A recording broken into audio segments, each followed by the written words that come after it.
What's up, YouTube? Capital G here. So, about this new YCS promo, Digvorzhak, King of Heavy Industry. Digvorzhak, that sounds German, and I'm pretty sure I butchered that. King of Heavy Industry is English, and I did not butcher that. It is 3,200 attack, 2,000 defense.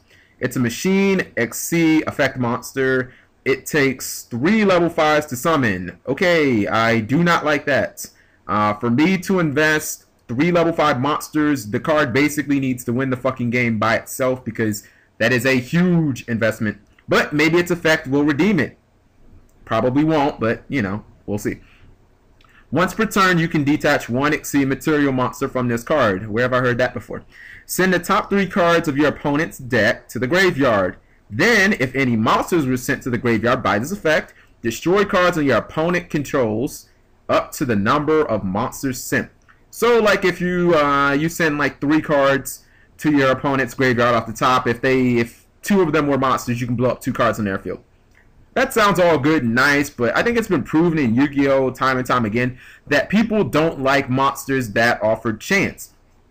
Prime example, Blowback Dragon was a really good card. I think that it was almost as good as the Monarchs. Why did it never see play? Because there wasn't a guarantee that you'd always blow something up. So people didn't play it, and this card is kind of reminiscent of that. Like, I mean, yeah, you can summon it and get it out, but you might end up milling no monsters to your opponent's graveyard, and thus you really didn't do anything. Not to mention the high cost to summon this. When are you ever going to have 3 level 5s on the field in which you trade them in for a monster that could potentially give you nothing and it's a neg to the summon? Yeah, not really sure about that. So, again, if I'm going to give up 3 monsters, there has to be a huge payoff. Like, Trishula was a huge payoff. You gave up 3 monsters to summon Trishula, and Trishula picked off a card out of your opponent's hand, it picked off a monster out of their board, and it picked off a card in their graveyard. Now, the graveyard doesn't really count as advantage, but you could say that the card in their hand and the monster on the field, that's 2 cards plus Trishula itself. So Trishula, it took 3 cards to make, but it also took away 2 cards on your opponent's side of the field, plus it is a card itself, so it's like a 3 for 3. This card is not a 3 for 3. Like, this card should have been like, you could use its effect on both turn, on like your turn and your opponent's turn. Then it would have been like, okay, now it's hot shit. But I'm not investing 3 level 5s to summon this, and 3 level 5s are insanely hard to get. What they should have did with this card is they should have made it rank 4, because then it would have been something like, you know, Shopmaster, where it's like gadget, gadget, gadget, summon this guy, gadget, gadget, gadget, summon this guy, or hero, summon Stratos, get Bubble Man, and then, you know, normal summon Stratos. Like, obviously you would get the first Stratos from like a Hero Lives, and then you can make this. But overall, it's just really not worth the investment.